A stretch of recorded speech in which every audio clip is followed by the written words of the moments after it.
The views expressed on the Nova Society are those of the panelists and guests and do not necessarily reflect the views or opinions of the Phoenix Research Institute or any institution which any panel member is associated. Welcome back to the Nova Society, a space where dialogue deepens understanding and civic responsibility comes to life. I'm Dr. Mark Bound, joined by our regular panel, Dr. Scott Gershwer and Dr. Brooklyn Ann Weldon. Together, we'll unpack the stories that matter most, exploring the headlines, the history, and the big ideas shaping today's conversations. Let's dive in and hear what the panel has for us today. So we are back, and the war is still on. And the question is, will this, being the Iran war that Trump started along with Netanyahu, will this hurt Trump and the Republicans in the midterms? For me, I think it depends on whether or not the midterms are free and fair, and the outcome is free and fair. And I don't know if I am confident that it will be. What do you think, Mark, Scott? All right, so I'm not going to go down the will we have free and fair elections? I'm going to make the assumption that the system holds, and we are going to have it, because that's the only way you can answer the question, is to make an assumption one way or another. If there are no free and fair elections, then that really the question is moot. So let's make the assumption there are going to be free and fair elections, because I truly believe that they are. Will this hurt Trump and the Republicans? Well, it's not going to hurt Trump because he's not on the ballot, number one. So it really doesn't hurt him very much. And let's remember, he's basically a lame duck president. Will it hurt the Republicans? It can. I think this could be very detrimental to the Republicans. It basically is a punch to their own face. And now they have to explain it. Wait a minute. Trump was the no new wars president. Everything was going to be better. Prices are going to come down. This war just started, and I've just noticed here in South Carolina, gas prices went up 60 cents in one day. We were paying $2.49 here. Right now, we're paying $3.09. Wow, 60 cents a gallon? Didn't take them long. All they needed was an excuse. In fact, I was actually sitting with a friend who is a Trump supporter, and he didn't take him an excuse too long to get an excuse to raise those gas prices. Now, my second comment to him was, no, wait a minute. When Biden was the president and gas went up, it was all Biden's fault. Now all of a sudden, it's the oil company's fault. So you can't have it both ways. But for Republicans, they now have to make a decision. Are you going to follow this lame duck president who is basically going against all the promises he made, all the promises that you told your constituents were going to be, the new world order, and it was going to be all great? How are you going to explain that? And I think that is going to be, you brought up in the last episode, the War Powers Act is being held up about coming up for a vote. I think that's going to be a big deal. I think it's going to be a bigger deal than most people think it is. But here's the problem. This is already going on. So you're basically closing the barn door after the horses already got out. So what exactly what's the sense? What exactly is the Congress going to do other than say, well, we're not going to fund it? Well, that won't be too popular because people are going to say, wait a minute, we've got our people on, in the air. We've got, ships in the area, all this stuff. If you defund it, it puts them all at risk. And that's a legitimate argument. You can't just bring them back if you say we're going to defund Congress what you're doing. Congress is not the commander in chief. Congress can't control any of that stuff. Go back to the January 6th, where everybody said, well, Nancy Pelosi should have called on the National Guard. Nancy Pelosi was the Speaker of the House, does not have the authority to do that. One person does. That's it. So you can't, say, well, she should have done this. Okay, I'm sure if she had the power to do it, she would have done it. So Congress is basically stuck at this point in time. They're pretty much damned if they do, they're damned if they don't. However, Trump is now a war criminal because he's violated domestic law and international law. Good luck getting him prosecuted on that. What do you think, Scott? Yeah, I know. Scott's like, I don't know. Yeah, it's not going to happen. No, none of this is going to happen. If Trump if Trump says, you know what, we can't hold elections, we can't possibly hold elections in 2026 because we're at war, right? And Zelensky doesn't have to hold elections in Ukraine, but I believe that's in their constitution. Constitution, yes. It's not in our constitution. No. We Abraham Lincoln had to go through an election during the Civil War. FDR went through an election during World War II. Wilson during World War One. Yep. Yeah, I mean, LBJ obviously had an election to face up to that he elected out of, which would, because he wanted to try to spend all his time ending the war. And of course, Nixon screwed that whole thing up, which I guess brings me to a theme that I hadn't really thought of before. It's like, how low can the Republicans go? And the fact is that they can go pretty damn low. I don't think there is a bottom, to be honest. Yeah, I mean, we've seen this before. Nixon didn't just keep us in Vietnam longer than we needed to be once. He actually did it twice, including when he was president. And he realized that if he was running for re-election, and if the war ended, he was going to be running on domestic policies, which he knew was not his strong suit. So he undermined his own team's effort, Henry Kissinger's effort, to end the war, and wanted to keep it going through the 72 election so that he didn't have to run on domestic issues. And we saw what Reagan did with the hostages, keeping the hostages under wraps until he could defeat Jimmy Carter and ended up being, elected and inaugurated president before those hostages were released. How low can they go? That's all those examples I gave are really low. And would it surprise me if the Republicans said, no, we don't need to have elections in 2026 because we're at war? I could see them making that case and trying to pull that off, and it having to be signed by a Supreme Court that's not necessarily going to go against them on that. Or they'll ignore it. Yeah. Or, how far is John Roberts willing to go to keep Trump in power? Well, he's already gone pretty far. You might as well continue on that path. So I don't know. There's not a whole lot that I would put past them. Yeah. Should this be a devastation of the Republicans in the midterms? Yeah, probably. I mean, if you have a congressperson who's running for re-election and they're not in the loop about this, they weren't in the loop about this at all. Whether they oppose it or support it doesn't really matter. They're not players, and they don't have the ability to deliver for their district a say in this matter. The most important thing that a government does is decide to go to war. It should be the most heart-wrenching, difficult thing in the world.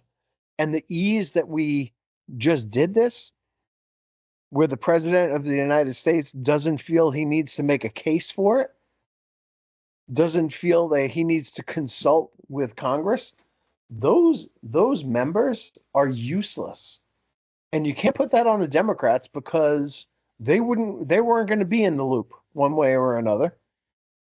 But the Republicans should have. I'll be more specific. Mike Lawler should have known that this was coming and had a say in whether it happened or not. Lindsey Graham should have known that this was coming and had a say in whether it was going to happen or not. Every Republican in both the Senate and the House needed to be in on this, and if they weren't, they're not highly regarded by the Trump administration, and they have no role in the governing of this country. Yeah. Get them out. Well, I would say I think Lindsey Graham did know. because he was going to say yes to. I mean, this has been him and John Bolton. This has been their pet peeve for years and years and years and years and years. So I do think Lindsey Graham did know, but that's neither here nor there, because like I said, Lindsey and Iran have always, that's been a really hot topic here in South Carolina for whatever reason that there is. But of course, Lindsey also used to be very big on being against Russia. That's kind of changed a little bit. So Lawler, yeah, he should have known. But Lindsey Graham, I really do believe he probably did know, and that should tell you a lot right there. It's amazing that these politicians now people will say, well, Lindsey served in the National Guard. He was a lieutenant colonel, I believe he was. Yeah, in the JAG Corps. Nobody ever shot at Lindsey Graham. So, stop. It's not the same thing. And this should hurt Republicans even more than they really are hurt right now. I mean, because basically all the polling, if you can trust it, basically says that this should be a good midterm for the Democrats. This should be just more pile it on. Now the question is what is the new message that the Republican Party is going to come out with? Are they going to be in full-throated support of this? How are they going to narrate all of the issues, such as having so many Americans in the region that the government isn't helping to get back? How are they going to? And a lot of this is going to come down to how long this goes on. I mean, if this is protracted. And this is, one of those wars. And and again, the messaging from the administration isn't even the same. You've got Hegseth saying, well, wars they go on. Then you got Trump saying, well, they're saying that I'm going to get bored with it. Well, I don't get bored with things. These things go on. I mean, make up your mind. Yeah, as I understand it, initially Trump thought, well, it'll be 4 or 5 days. Now suddenly it's 4 or 5 weeks. And then Trump says, well, we have the ordinance, or whatever word he used, we can do this forever. And of course, no country can do this forever. And we don't have the ordinance. So I don't know. And Trump says he doesn't have the yips. I don't know what that word means. Apparently it's golf sort term. of, okay. He apparently has no qualm about putting American troops on the ground. No, as long as it's not his kid. Exactly.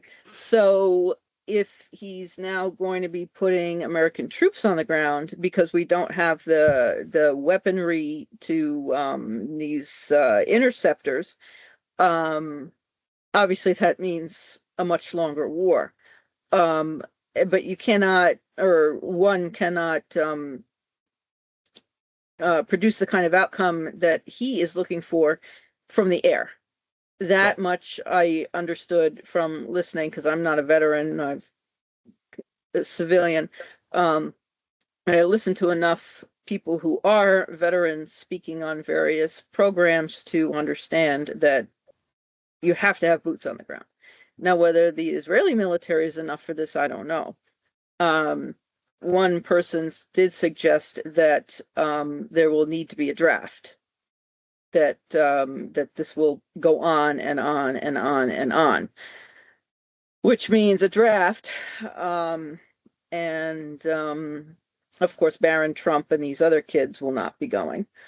So when you say protracted, Mark, what is protracted to you? Well, going on and on, basically. Years. Not months. Very possible. And you bring up first of all, let's do the yips. Yips is a golf term. And the yips is if you have a 3-foot putt that should be really easy to make, and for some reason there's a period of time where you couldn't make a 3-foot putt if your life depended on it, it's called the yips. So that's what the yips are. Could Israeli military do this? Let's just look back recent years, just recent. How did that work out in Gaza?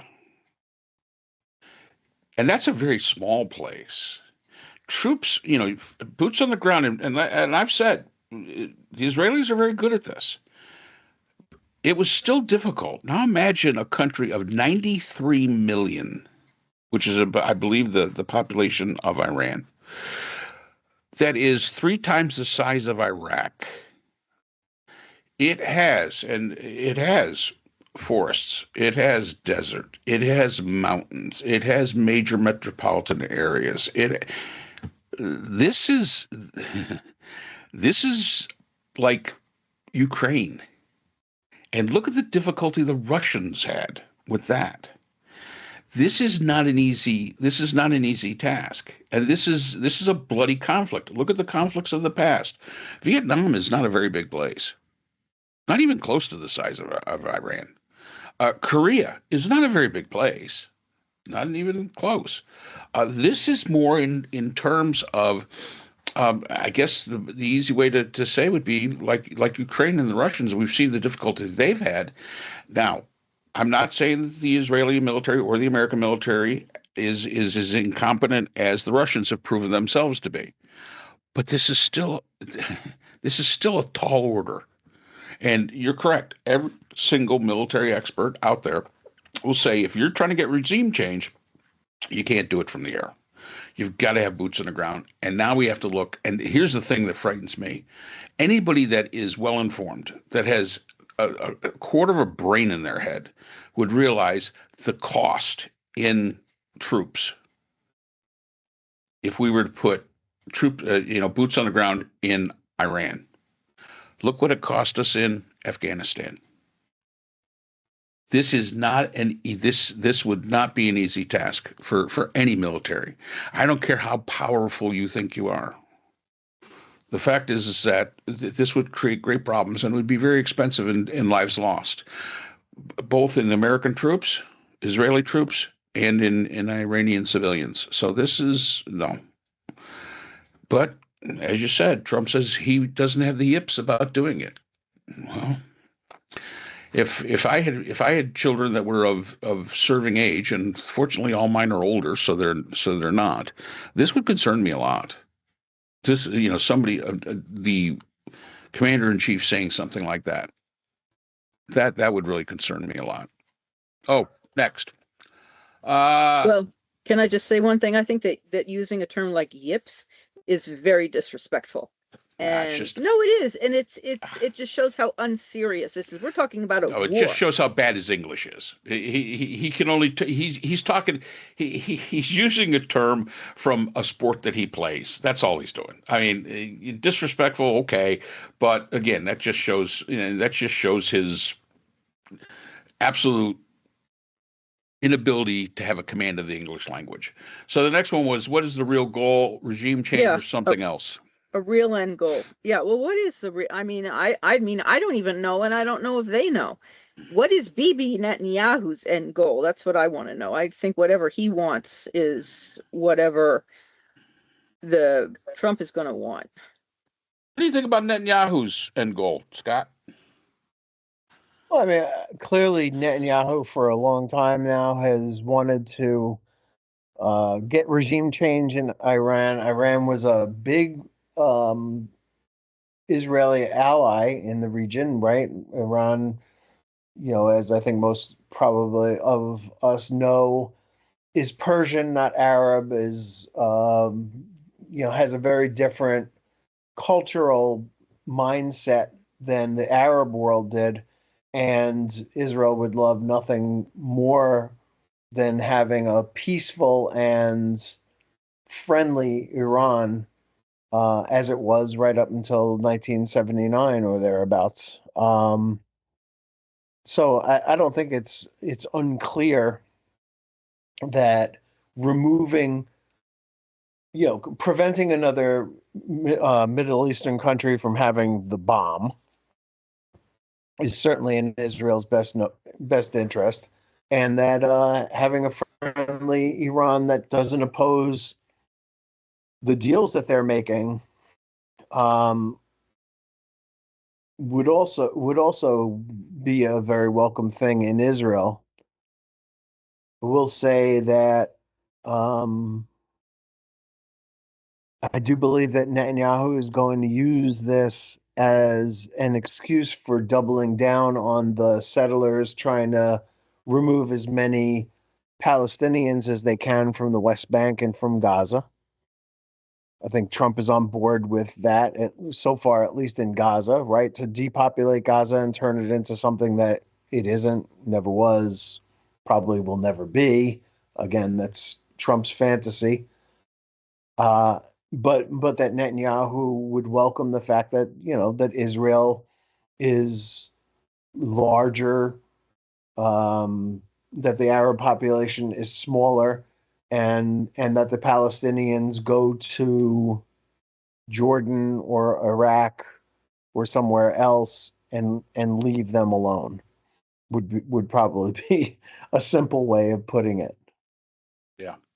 As far as regime change is concerned, let's look at it. I'll look at it from the United States standpoint. If you're going to change the regime, you probably wanted to have somebody left alive that you thought you could work with, and we seem to be just knocking them out. What a friend of mine said to me, he goes, "Don't these people in Iran know that they can like communicate through Zoom instead of putting everybody in the same doggone room?" That just is, it's just sort of amazing. But we don't know what their internet capabilities are there. Right now, there is none, as I understand it. Yeah, and they don't had have it for a couple of weeks. Yeah, I mean, for Yeah. or for over a things have month. been knocked out, so they Yeah. don't have anything. But I mean, again, we've proven that we can bomb someplace like this. It doesn't seem like the smartest idea. Like we said when Trump brought all the military leaders to Washington to have his little thing with Hegseth, what a stupid idea. I mean, Yeah. you take the brain power of the entire United States military, not including Hegseth and Trump, and you put them all in the same room. That's a national security risk all in itself. To just, Absolutely. I mean, it's just There- stupid.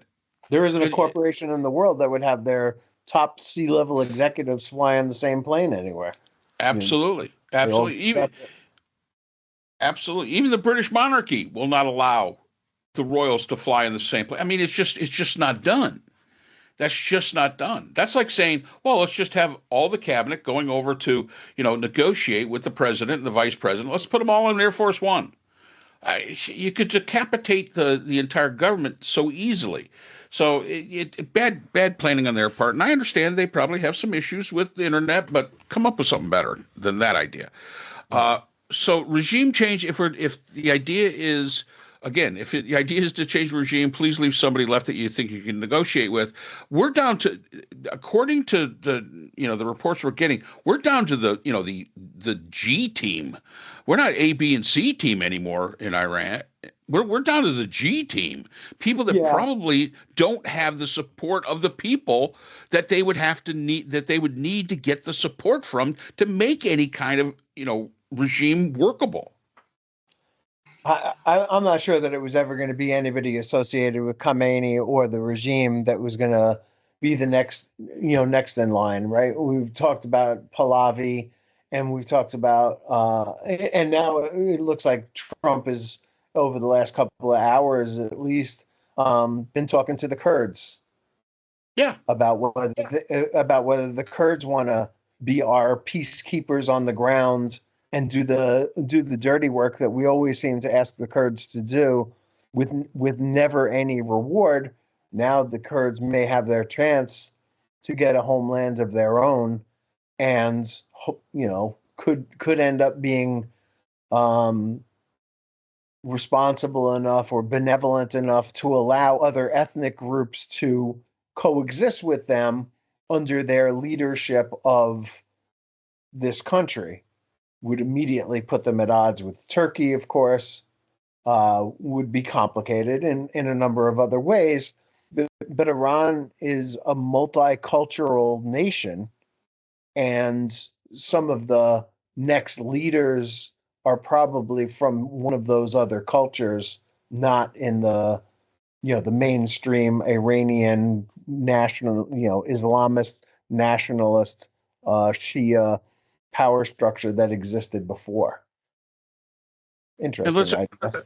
Yeah, the Kurds bring in an interesting, aspect to this. And let's face it, Trump's already screwed the Kurds once. Absolutely. So more than once, not twice, at least. Yeah, I mean, so how willing are the Kurds going to be to cooperate with the Trump administration that basically has screwed them already pretty royally once? So we again, one of those things that we have to sit back and we have to see. But as far as regime change is concerned, you can't do it from the air. You would have to put boots on the ground. And now it all comes down to is, do we hold Trump to his word that he doesn't have the yips and would put people into, put boots on the ground? And all I can say is that would be a terrible thing. That would be a terrible thing for the United States military. It'd be a terrible thing for our young people that serve in the military. And there's going to be, unfortunately, or as Trump would say, these are the things that happen during war. Oh, well. There'd be a lot of caskets coming back to the United States, and that would be truly a shame to see. I think Trump really was looking at this as something like what happened in Venezuela, and that's why I say maybe the fact that they're killing off all these people is the big problem. The vice president of Venezuela, by all accounts, is almost as bad as Maduro was, if not worse in some cases. But she was manipulative. You could manipulate her a little bit. I think he was looking for the same thing here in Iran. I think he was looking at, all right, take out the Ayatollah, take out some of these other high-ranking, give me the B or C team that I can basically control. But once you kill the B, C, and D team, now what are you left with? Because again, it isn't only who we can control, it's who the population will support. And when you get down to that level, off of the hierarchy, you're going to find very, very, very difficult to get any support from the Iranian people. Yeah, and even before this, I think while they were still negotiating, Trump at one point said, "Well, they'll probably call me to see who I want to put in charge," and I say that with only a little bit of sarcasm. And I thought, what are you even talking about? But I mean, he apparently was, quite serious, and I thought, well, it's too bad in one way that this Venezuela adventure went so well, because now he's got a taste for it, and he's going to try something like that again someplace else, and we're going to wind up with a disaster. And here we are already. But that just shows you the poor planning. Iran is not Venezuela. In no way, shape, or form, as far as military capability, as far as basically lay of the land. I mean, there's so many differences between Iran and Venezuela. It is not the same thing. To treat it as the same thing, and that the same result was going to happen. And I'm not saying it wasn't even possible that could have happened. But you've got to leave people in place. You can't just be indiscriminate, being indiscriminate in who you're killing. You've got to leave somebody in place that has legitimacy with the people of Iran that can then form something.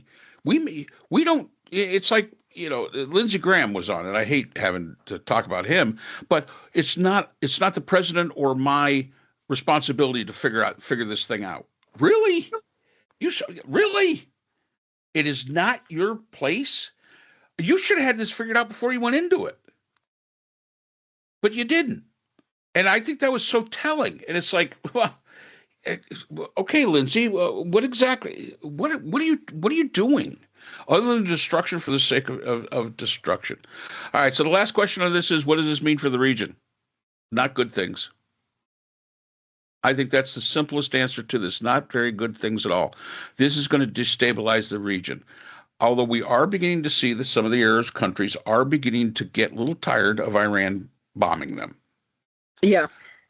I saw where Trump said, well, it's a surprise to me. I didn't think that they would bomb their neighbors. Their neighbors didn't do anything to them. And I said, well, you didn't think. Yeah, you're a moron. That's why you didn't think. And the fact is that the hope for the Iranians, and it's been reported and it makes sense, is to get those other states in the region to call up the United States and say, hey, you got to knock it off. You got to knock it off. Now the question is how do we extricate ourselves without losing too much face? We are the Putin of this action. And we've talked about this so many times, how does Putin extricate himself from Ukraine without looking like a complete failure. And we're in the same boat in Iran right now. Because if those other members, those other states in the region started calling us up and saying, listen, you guys you got to stop this. You got to stop and, do whatever. But you can't keep this up because they keep bombing us. If that phone call is made, now a decision has to be made. Now we have to figure what kind of person Trump is. And Trump doesn't like to admit he's losing. Trump doesn't like to admit that he's being told what he has to do. And we might lose the support of all of those states that we have considered allies in the region, that took so long for us to consider allies in the region and have influence with over the period of time we've had. And that, in my mind, hurts Israel. Because in a lot of ways, the United States has been the buffer to a lot of these Middle East states. We've been the buffer. And that without that buffer, now what happens to Israel beats me. So what do you, if there's a big push from the other states who are being bombed, which there may very well be, to Trump, and my understanding is that Iran is saying, well, nothing personal, but you're hosting U.S. bases and you're support of the U.S., so here's your bomb. Do you think Trump will fold, or do you think Trump will say, I don't care, and keep it up? So Trump's not going to fold. He'll leave and say the job is done, and that's it. And it'll be a quarter done, but he'll claim it's all done, and he'll pull back and let others deal with it because he's got his W, right? He puts up the win, and that's all he really cares about. What happens to Netanyahu then? I don't think I really give a flying fuck what happens to Netanyahu, but the sort of wild card here, and has more to do with not the leaders of these countries, but the people who actually do the living in them, is this idea again that we're some kind of crusaders and that we're bringing this about for Christian purposes is more destructive to the reputation of America on the ground there in the Arab street than fighting the war. Yeah, I mean, it's one thing like that they were really careful about pulling Bush back on when Bush used the word crusade. And they were like, Mr. President, we don't actually want to go there. That wasn't really a very popular thing in that region. And, Trump's generals, or Pete Hegseth's generals, who replaced the actual warfighter types that were there before, who were grimly professional in their jobs. These guys are like happy warriors. I get the idea that, I don't know if you remember when Iran and Iraq fought a war together for, I think, 8 years.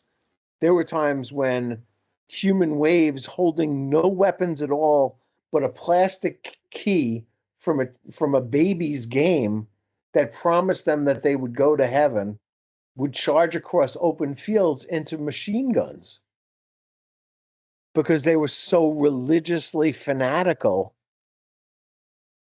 at that time, I guess. I think that some of the leaders that Hegseth has put in to place would gladly do that. Yeah, that's possible. I mean, yeah, Crusades. Yeah, probably not a good comparison there. We didn't Armageddon. Take your pick. Yeah. I mean, the Christians didn't do all that well in the Crusades. You want to talk about the end time? We're going to hasten the end times. Right. Here, we're going to bring about the apocalypse. I mean, I don't think that anybody here would say that a stable, peaceful Iran would not be a major positive for the region. Absolutely. Absolutely. I don't think there's anybody that would say that. Now the question is how do you get to it? And is this the right mechanism to get to it? And with what we're doing, I can't see that being the case. The region has always been volatile. And we've discussed numerous times why that is, because of the way it was separated out. It's always been very volatile. And, Scott makes a great point. Iranians are not Arabs, they're Persians. And that's a huge distinction. That really is a big distinction that people really have to understand. They do have a proud culture. They can be a good citizen of the world. They really have crappy leadership. We do not want to do what we did before, where we get the Shah. The Shah has gotten out, and now in comes this regime that they've had. Well, they've lived with it now for 47 years. We want to let the people make their mind up. But let's remember, there's going to be people right now that are in Iran that are, beating their breasts and pulling their hair because the supreme leader was killed.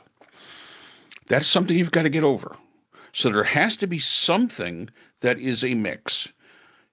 Iran will always have some sort of theocracy into it. Basically, we're beginning to move that like in the United States, Judeo-Christian theocracy. That's always going to be there. We've got to accept that. And same thing with Israel. That's a theocracy in a way, but with democratic principles included into it. But their thinking still goes along theocratic lines. And that's what I mean by having the theocracy element to it. So we've got to accept that. We've got to say, okay, that's what it is. It's not going to be Judeo-Christian. It's not going to be like the United States. It's not going to be, but the people, if they're given a chance and can find somebody that can rally behind and get support too, this is going to take a long time. This is going to take, even if the war was to end tomorrow, getting Iran back into some sort of shape to actually look like a nation state again is going to take a long time. Personally, I see what's going to happen. And I'll make the prediction right here. This is going to become a military dictatorship. This will become, because we've sown the field. The time is we've made it possible that this is going to become a military dictatorship. And we all know how military dictatorships go. They are not good for their people. They're not good for their neighbors. We have to wait to see what happens from there. But that's my greatest fear, is that we've opened the door. Right. And the biggest fear would probably be an even more unstable Iran, right? Right. A Libyaized Iran. Right. So Libya fell apart, is now a completely failed state, different competing groups, basically gang wars going on there for however many years it's been, 10 years or whatever. And that would be pretty horrible. I'm not going to make any predictions, but once, this regime is down, and it seems to be right now, but as more and more layers are peeled off and destroyed, I think we might begin to start seeing, the when we spoke to Zalal Habibi, her group, the NCRI, or whatever it was called, stepping up and, perhaps a multicultural, multi-ethnic coalition of leaders, coming together to try to create to try to create a new Iran, or probably better yet, a Persia, right? Absolutely. Yep. And that would be a positive thing, I guess, that would come out of this, and that they could join with the family of nations, and that they could continue to promote female, women's rights and civil rights and different ethnicities' rights, and so on and so forth. You're probably right about time frames. It seems like it's going to take a while, but so in other words, my idea of the Ottoman Empire wasn't so crazy as you made it out to be. What, about 3 or 4 podcasts ago? I mean, really, that's what we're talking about. Well, I mean, the Ottoman Empire was, at its height. at its height was a powerful empire that, as time went on, got weaker and weaker and weaker, and was mostly propped up by Britain and France as a counterweight to Russia. Right. Right. Yeah, bro. So yeah, so I have a question. Then Okay. how is this? I don't know if I'm asking for another prediction. With the, I keep going back to munitions. I have no idea what and you can't trust, of course, anything that Trump says. Um, how long do you think it will be before the other countries who are being bombed by Iran will be pressuring Trump to stop what he's doing? Because all we seem to be doing is escalating, and I keep hearing about, the big wave is still to come, and which doesn't make me feel very, very comfortable. Um, but I don't know if that's true or not, and I certainly don't know how much we have left in terms of our own ordinance. I have no idea what Iran's ordinance looks like. So I just am, of course, like everyone else, wondering for how much longer this whole, I don't want to call it an escapade because it's very serious, how much longer this conflagration can keep going. So we'll always have weapons. We're not going to run out of weapons. We may not have the weapons that we want right now for this particular kind of conflict, but we have other weapons, and our military. Never underestimate our military. We're really good. Okay. The other part of that question is, how long can Iran keep it up? And I think the answer to that is not very much longer, especially if, as I would predict, they're already destroying the infrastructure that would create the drones and create the weapons that Iran has. So that part of it is not going to last very long. I mean, I know we didn't think that this was going to take a whole month, right? We may not have thought it would only take a few days, but I don't think anybody would predict that Iran could hold out against the United States of America for an entire month. And I don't think that will happen. I think this will be over before then. Of course, at that point, when George W. Bush declared mission accomplished in Iraq, little did we know that was just the beginning of it. Right now, I don't think that we're going to make the same mistake of going into the country, taking it over, and trying to influence the country in the way that we did with Iraq. I don't think we'll make that mistake again. I could be greatly mistaken about that, but I'm hoping that we learn that we're not going to be the ones to rebuild their nation, and so we're not going to be the ones that the terrorists are blowing up on, and planting IEDs and things like that in the street. That's going to be somebody else's job, and hopefully a coalition of internal, as I said before, Iranian ethnic groups with their own ethnic leaders coming together to create something. But I do think that there will be consequences here in the homeland. And I do believe that Iran has long known that they can't win a war against the United States. But what they can do is they can hurt the United States badly and make us turn against ourselves. And by blowing up soft targets, by hitting us hard, the way we got hit so hard on 9/11, by doing that kind of thing, which, as you said before earlier, the FBI guys that were really, really good at finding them and rooting them out and arresting them are no longer even on the job. Hopefully that'll change back.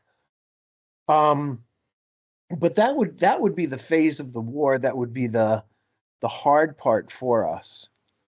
And also I kind of do also think that the American people are not going to appreciate high prices at the pump, right? We're not going to appreciate high prices everywhere else. It's not going to stop us. People complain, but continue to buy, as I've said a million times. I don't think that will change no matter how high the prices go. We'll continue to adapt to that one way or another. But that overall, there could be some positive outcomes here. But we're going to go through some things. I mean, I think we have to expect that there's going to be asymmetrical fighting back. And we'd be foolish not to expect it.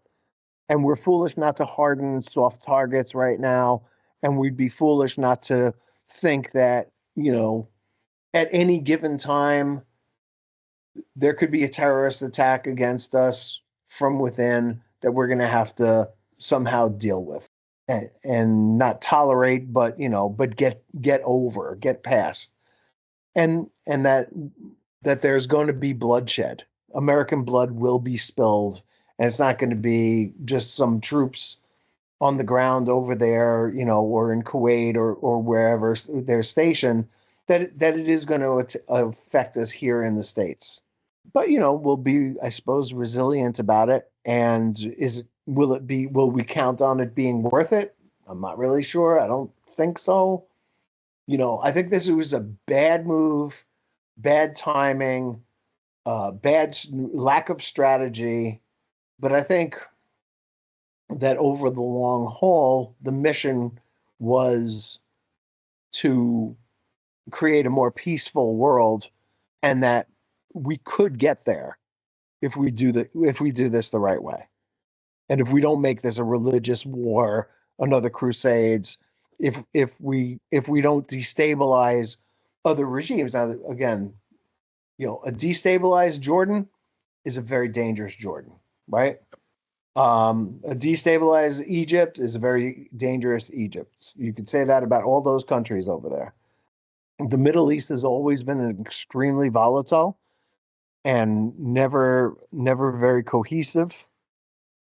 Perhaps the best thing for Trump to push Netanyahu on next would be the opposite of what Netanyahu wants, which is Netanyahu wants the Palestinians out of Israel and out of the West Bank and Gaza, to say now is the time for you to make peace too.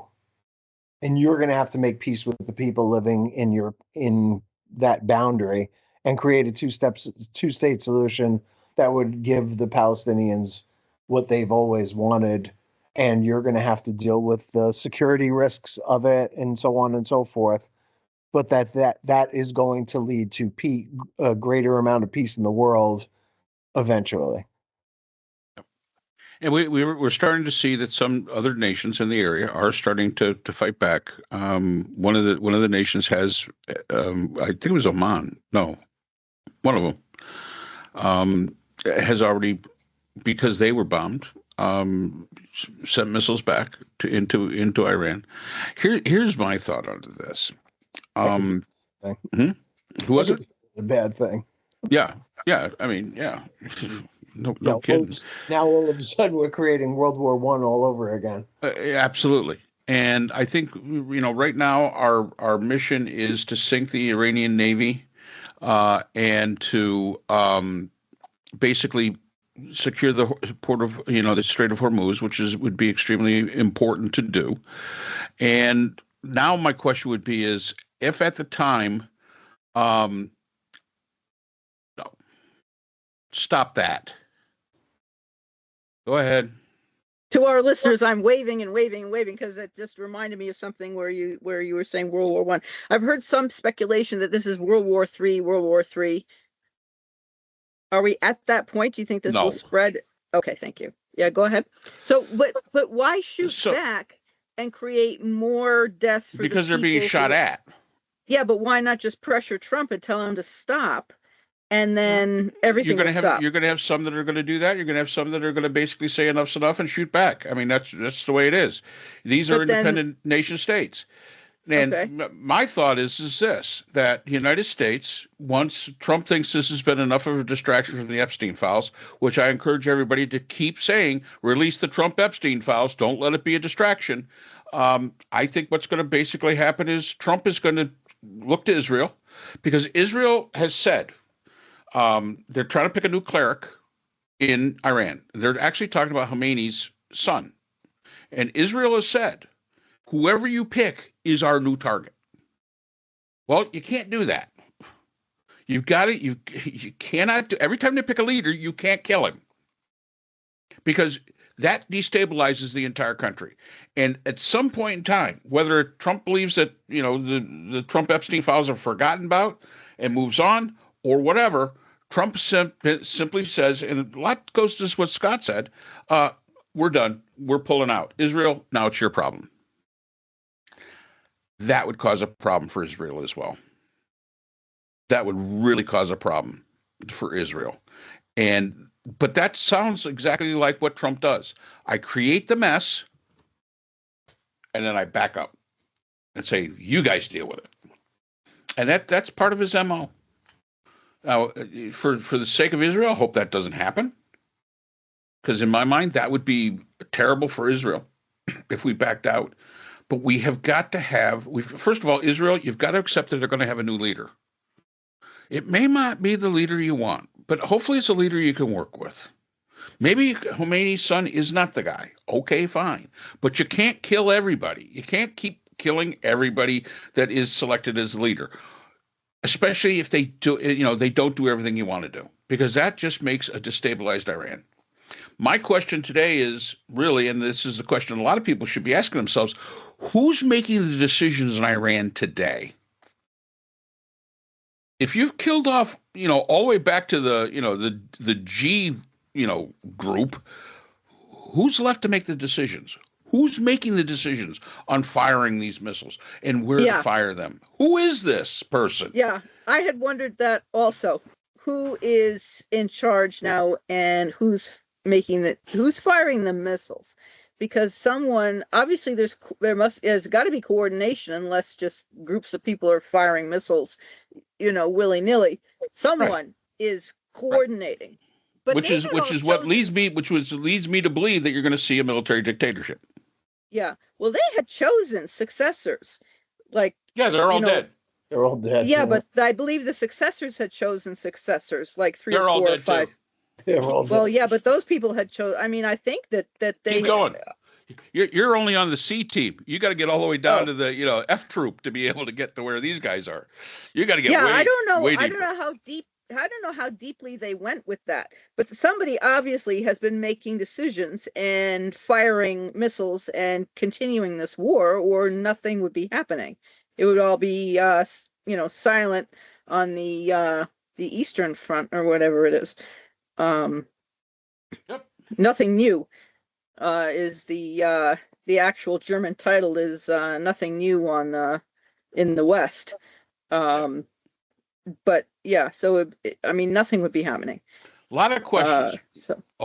We have a whole bunch of questions. Not a lot of answers as of right yet, because once again, we're getting conflicting information from the area, and we're getting conflicting information from our government as well.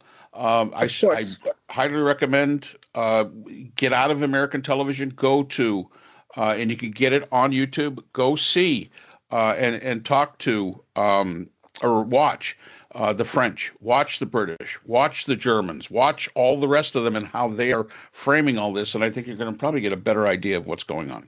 All right, that's it for today. Yep. Thank you, everyone.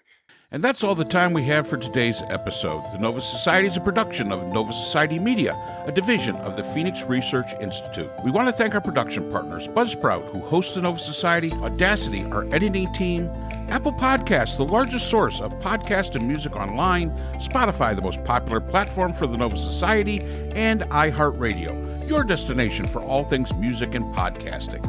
The Nova Society is available on all of these and other quality platforms listed in our description. And most importantly, we want to thank you, our listeners. Without your support, the Nova Society could not be possible. If you haven't already, please consider subscribing on the platform of your choice. It's easy, it's free, and helps our channel grow. For questions or comments, you can reach us at nova.society.podcast @gmail.com. So on behalf of Dr. Brooklyn Ann Weldon, Dr. Scott Gershworth, and all of our production partners here at the Nova Society, I'm Dr. Mark Bound. Remember, the true power of society is knowledge. Thank you for listening, and we hope to see you again next time. We'd like to thank our sponsor for this episode, the Phoenix Research Group, an independent research consortium dedicated to providing solutions to social and political issues for NGOs and international government agencies. Through multidisciplinary, nonpartisan, and unbiased research, the Phoenix Research Group advances understanding and practical strategies for complex challenges. The Phoenix Research Group is a division of the Phoenix Research Institute, the producer of the Nova Society podcast.